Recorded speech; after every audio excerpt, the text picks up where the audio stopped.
নমস্কার বন্ধুরা, চলে এসেছে নতুন একটা রেসিপি নিয়ে, ফুরুলির ঝাল। তো সবাই ভাববে ফুরুলির ঝাল আবার কি? অবশ্যই এটা খুবই ইউনিক একটা রেসিপি, ভাতের সাথে, রুটির সাথে, মুড়ির সাথে জাস্ট জমে যাবে। চলুন দেখে নিয়ে যাক। লাগবে ফুরুলি আপনারা দোকান থেকেও কিনে আনতে পারেন, বাড়িতেও বানাতে পারেন, কোনো অসুবিধা নেই। আমি দোকান থেকে কিনে নিয়ে করছি। এখানে পেঁয়াজ কুচি, টমেটো, কাঁচা লঙ্কা আছে, এখানে আদা রসুন দিয়েছি। এদিকে কড়াইতে সামান্য তেল দিয়েছি, যেহেতু ফুরুলিটা দোকান থেকে সকালে কেনা তো, তাই আমরা তেলটাকে হালকা তেলের মধ্যে ভিজে দিচ্ছি। দেখতেই পাচ্ছেন ফুলগুলি আমার ভাজা হয়ে গেছে, ফুলগুলি তেলটা নিয়ে নিয়েছি। এবার আমরা ফুলগুলি নামিয়ে নিয়েছি।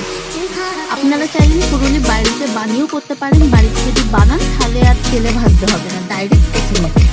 এদিকে সামান্য তেল দিয়ে দিয়েছি। তেল গরম হয়ে গেলে তেলেতে দিয়ে দেবো পেঁয়াজ কুচি।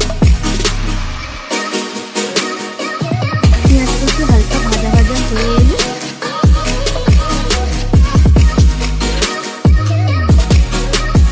দিয়ে দেবো সামান্য পরিমাণে চিনি। কারণ চিনিটা দেওয়ার কারণ হচ্ছে কালারটা আসার জন্য, যাতে কালারটা খুব ভালো হয়, সেই জন্যই চিনিটা দেওয়া। আপনারা এবার চাইলে চিনিটা নাও দিতে পারেন, কোনো অসুবিধা নেই। এই পজিশনে দিয়ে দেবো টমেটো কুচি আর টমেটো কুচি, কাঁচা লঙ্কা দিয়ে 2 মিনিট নাড়াচাড়া করে নেবো। এবার দিয়ে দেবো নুন, যাতে টমেটোটা একটু তাড়াতাড়ি গলে যায়, সেই কারণে নুন যাবে। দেখতেই পাচ্ছেন টমেটোটা অনেকটা গলে গেছে। এবার দিয়ে দেবো আদা রসুনের পেস্ট।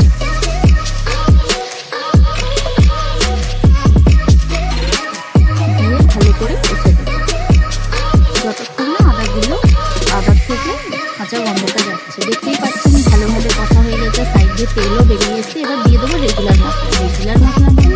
হলুদ গুঁড়ো দিয়ে হালকা নাড়াচাড়া করে এবার দিয়ে দেবো লঙ্কা গুঁড়ো। আপনাদের ঝাল অনুযায়ী দিয়ে দেবেন। আপনারা চাইলে এখানে কাশ্মীরি লঙ্কা গুঁড়ো দিতে পারেন, যাতে কালারটা আসার জন্য। আমরা যেহেতু চিনি দিয়েছি, সেই জন্য কাশ্মীরি লঙ্কা গুঁড়ো দেওয়া। সামান্য পরিমাণ জল দিয়ে দেবো, দিয়ে ভালো করে এটা কষিয়ে দেবো। দেখতেই পাচ্ছেন জল দেওয়ার পর কষিয়ে নিয়েছি। এতেও হালকা তেল দিতে হচ্ছে। এবার এই পজিশনে পরিমাণ মতো আমরা জল দিয়ে দেবো। পরিমাণ